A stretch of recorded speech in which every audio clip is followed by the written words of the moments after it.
This is Marc Marizzaldi, head baseball coach at Seton Hill University. I'm shooting this video for Figure It Out Baseball. And the topic of this video is going to be 3 competitive practice activities that you can incorporate at least once a week into your team functions and your team practices.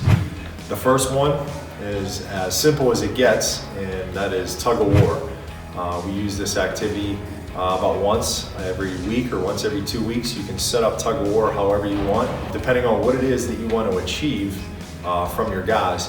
But the ultimate goal is to create a very competitive environment where it's a 1-on-1 or 2-on-2 or 3-on-3 battle. You can even set up teams. We have 4 different teams, pick and choose where certain guys from certain teams have to go against each other, maybe even set up a tournament style bracket. A lot of times when we have our tug of wars, we'll have about 6 to 10 different competitions throughout that tug of war session.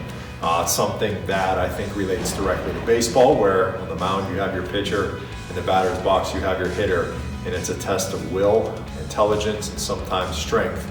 And that's really what tug of war brings about. So we love the tug of war. You can get a rope at any performance company out there online, or even maybe at a hardware store, getting a nice big thick rope.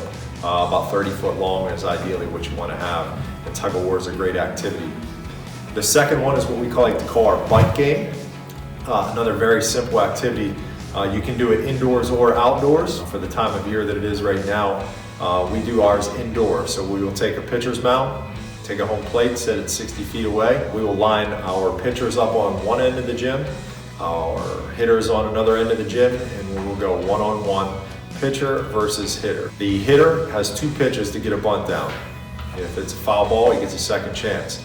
Within 2 pitches, if he does not get a bunt down, all of the position players have to run a full suicide down and back. Pitcher gets 2 pitches to throw a strike. If the first pitch is a ball, he gets a redemption chance. He must throw a strike on the second pitch. If he throws 2 balls, all the pitchers must run a full suicide down and back. It gets pretty competitive between the position players and the pitchers, but we're hoping what it achieves is to increase the focus level for our pitchers, knowing that it's a free out and all they need to do is fill up the strike zone and throw a strike. And for our hitters, their simple job is to get a strike and to get a bunt down.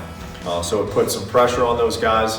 You get maybe a competitive environment where the pitchers want to beat the hitters and vice versa, and you get a lot of support from your teammates. Now you have all those infielders that are trying to muster up some energy, knowing that if you get that bunt down, they don't have to run.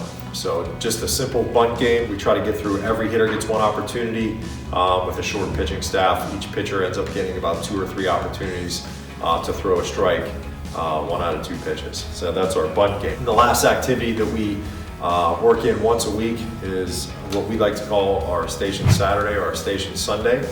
It's basically just a circuit of plyometric and physical fitness. It's something we've been doing for a number of years. It's very, very challenging, but it forces the team to communicate, work together, and really generates a lot of energy. It's difficult. We usually do it at the end of the week or at the end of a practice to try to finish on a high note where the guys really give as much energy as they possibly have left for that day or that week. We usually set our stations up where we have 9 stations throughout the gym. You can set the time limit for each specific station and the rest period between. Typically we'll go 15 or 20 seconds on a full activity and then 15 or 20 seconds off between the stations. For instance, we will have 9 stations set up throughout the gym floor. Burpees, squat jumps, line jumps, mountain climbers, V-ups.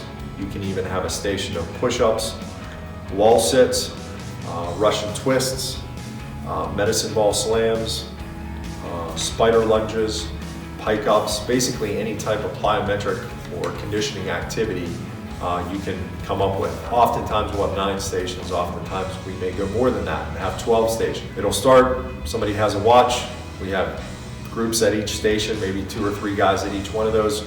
The whistle blows, guys go hard as they can for 15 seconds. Whistle blows, they rotate to the next station. Get about 15 seconds rest between. We've been doing this for a number of years. I can't say that guys look forward to it because it's physically demanding, but it's something that we like to finish a week with. So those are our 3 practice activities that can become competitive and energetic our tug of war, our bunt game, and our stations. Again, this is Marc Marizzaldi, head baseball coach at Seton Hill University, and this is Figure It Out Baseball.